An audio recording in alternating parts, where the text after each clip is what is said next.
Hi mga kuripot! So for today's video, isi-share ko sa inyo itong nahanap ko sa TikTok shop na portable karaoke set.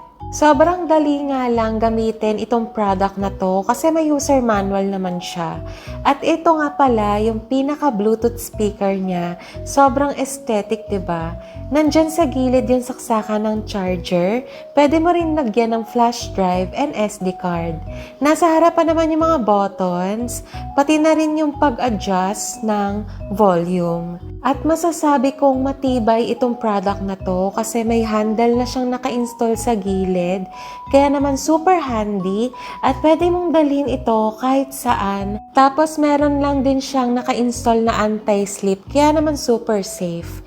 Ito naman yung wireless microphone na kasama na nandyan din sa harapan yung mga pindutan at nasa ilalim naman yung pang-charge na Type-C.